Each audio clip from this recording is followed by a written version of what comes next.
Greetings, everyone. Well, it is Wednesday again, and you know what that means? Comic book update time. Hey! Well, I've got quite a stack of stuff this week. Some pretty cool ones, actually. I've been really looking forward to showing them to you. So this is stuff that I'm kind of calling movie slash TV tie-ins. Now, that could mean stuff that's based on a movie or TV show, like an adaptation or something, or something that has inspired a movie or TV show. So, kind of a little bit of both here. So, let's get right into it. Movie TV tie ins today on the Multimedia Chronicles.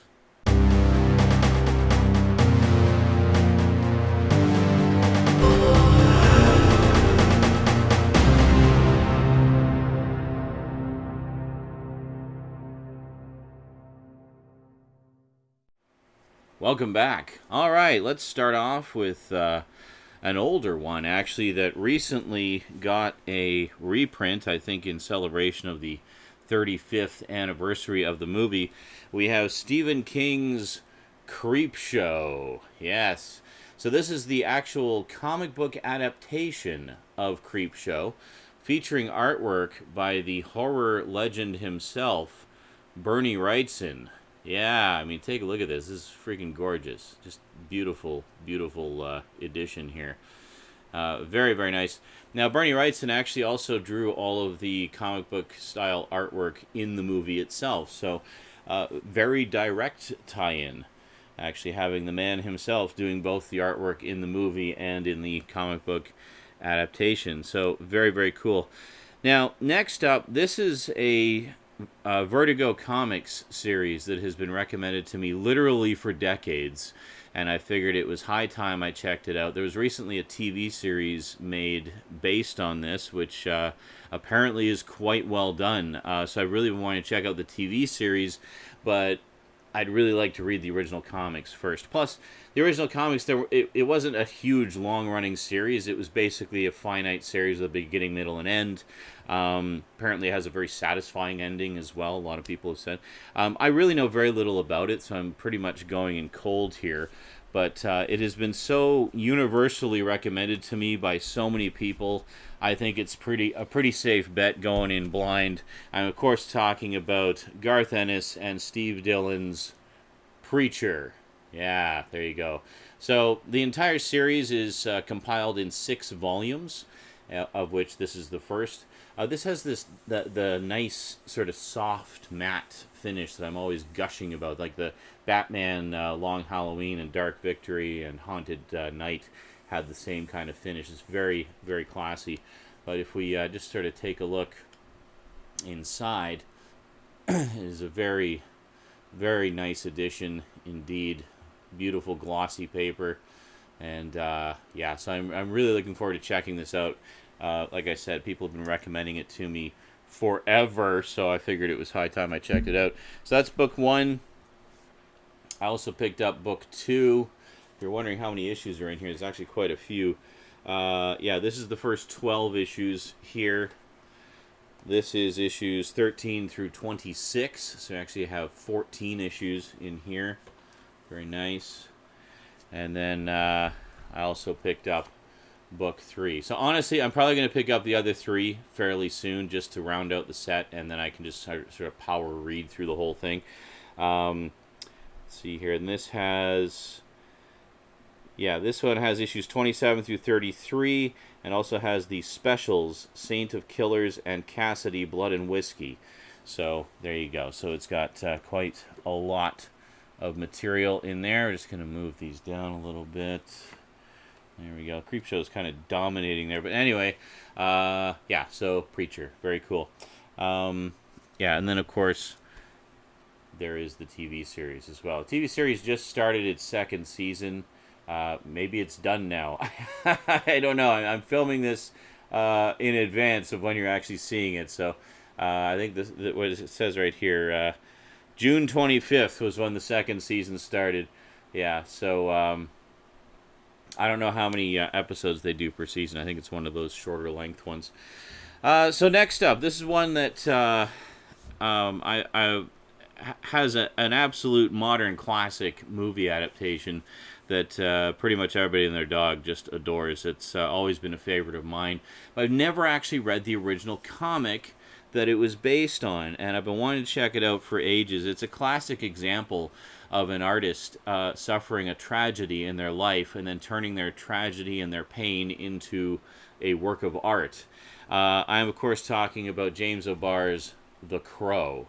So this is the original series of The Crow, but this is a special edition version. This is the author's definitive edition, which contains about 30 pages of additional material reincorporated into the story that was either created at the time and removed because it was actually removed because of the limitations of the printing press that they were using to publish the comics independently at the time.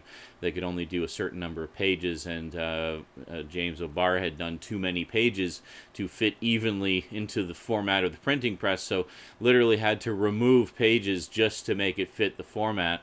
And in addition to that, there were some other scenes that he wanted to include, but didn't feel that he was a skilled enough artist at the time to really do those scenes justice. He's since evolved as an artist quite a lot in the past 20 plus years, and finally felt, sufficiently skilled to do those scenes.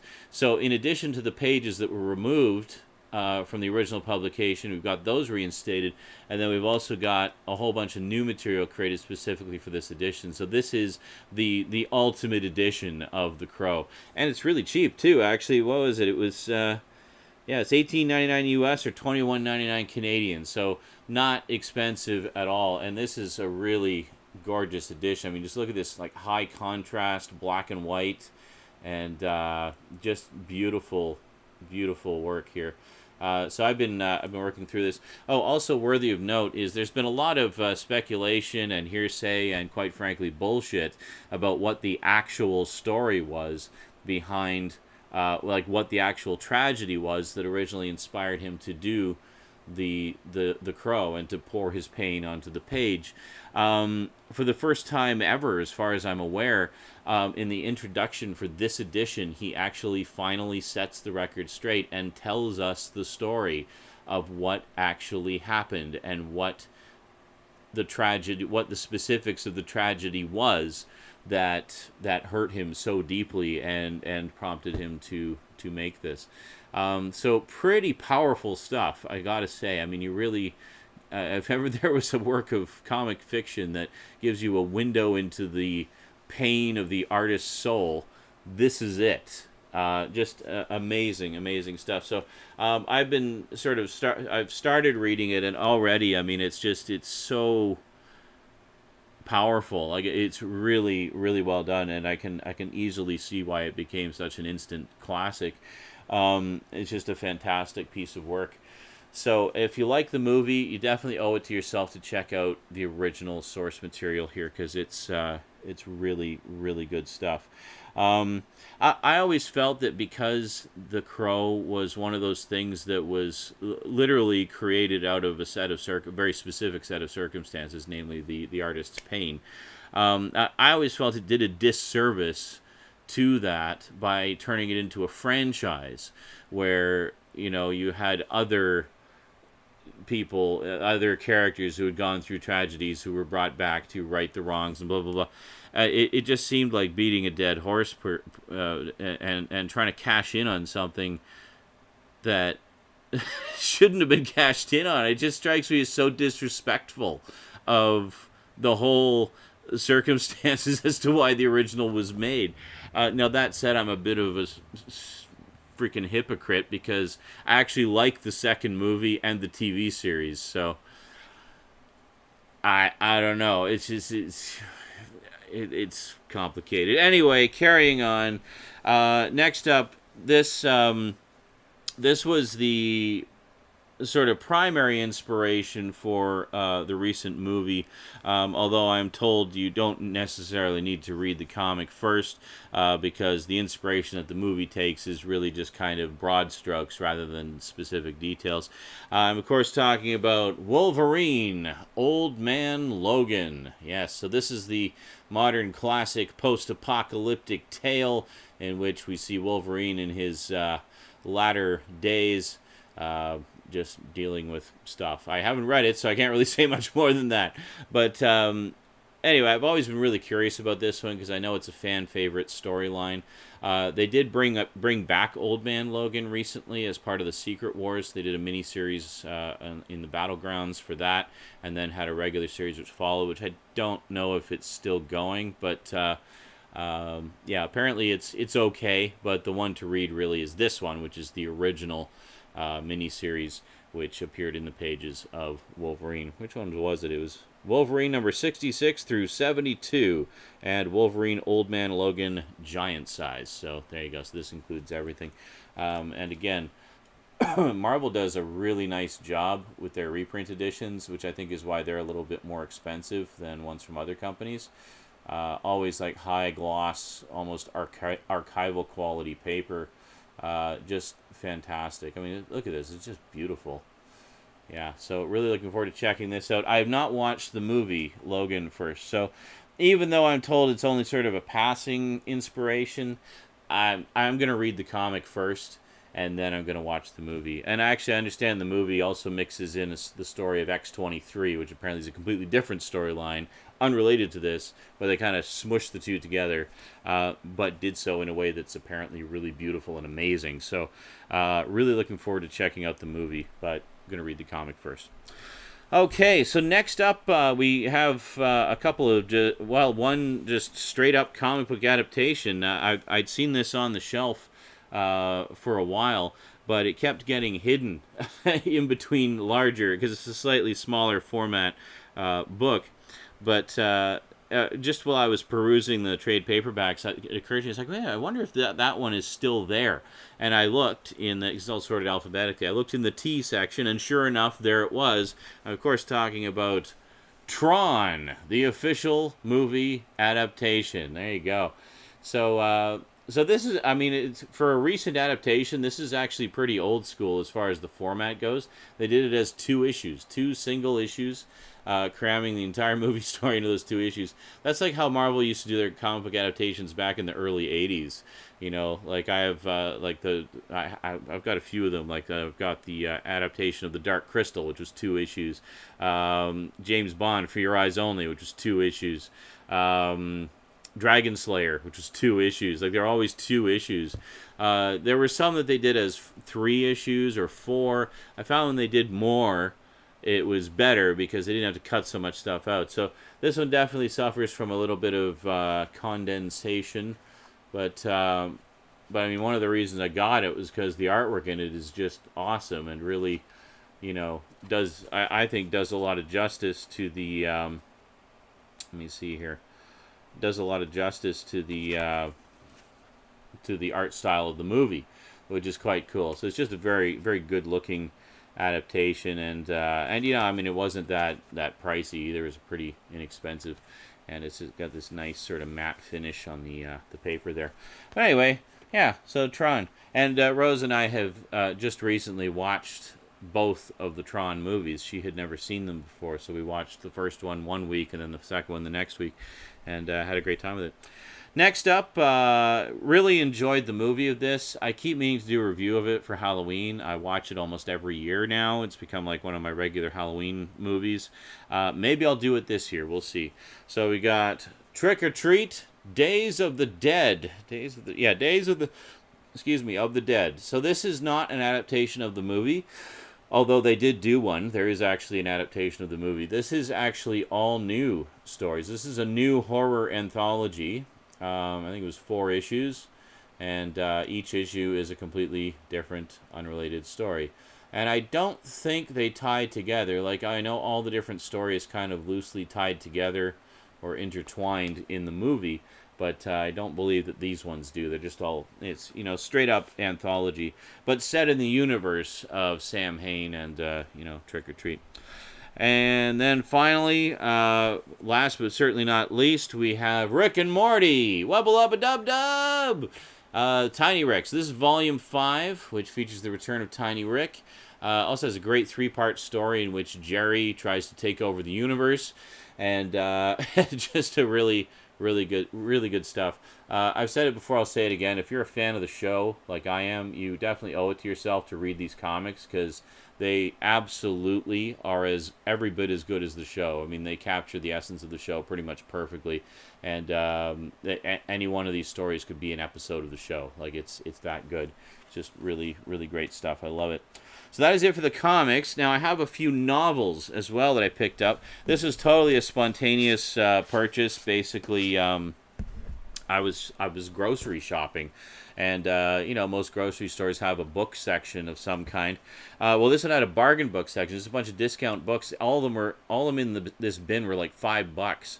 So I saw these in there. I was like, yeah, you know what? For $5, why not? So I got 3. So I got The Walking Dead: Rise of the Governor. So this is the first in a series of novels based on The Walking Dead, and co-written by the man himself, Robert Kirkman. So this is book 1, and then they also had book 2, Road to Woodbury. So there you go. They did not have books 3 and 4, which would be Fall of the Governor, parts 1 and 2. They did, however, have book 5, Descent. So there you go. So I just need to track down the middle 2 there, and then I'll have all of the we're sinking under the weight of all the books here. So there you go. So quite a stack of stuff, man. I actually got to get the Walking Dead comics. One of my viewers sent me the first compendium a while ago, which contained the first 48 issues, and I just powered through that thing in no time flat. I mean, it was just so damn good. There's now 3 compendiums out. I'd really like to get those gorgeous hardcover editions that they have. But honestly, I might just end up collecting the individual trade paperbacks, because they, rather than waiting for the compendiums or waiting for the hardbacks, because they're cheaper and a little more easy to digest, I think, just like 4 or 5 issues in each one. So yeah, I'll probably just collect those. But and there's like 27 volumes of them out now or something like that. So yeah, I mean, already just having read the first 48 issues and watching the show, I could see a lot of changes between the two. The show has definitely gone in some different directions, but at the same time, follows the comic plot as far as the broad strokes go. I mean, there's a lot of, the big villains are straight out of the comics, like the Governor and Negan and all that stuff. But and a lot of the locations they go to are straight out of the comics. A lot of the other groups of people that they meet up with and have to deal with in one way or the other are straight out of the comics. But the details are different. A lot of the character dynamics are different. Like, for example, Dale lived a lot longer in the comics than he did in the show. And I noticed in the show, Herschel kind of took over the storyline that was originally Dale's storyline in the comics.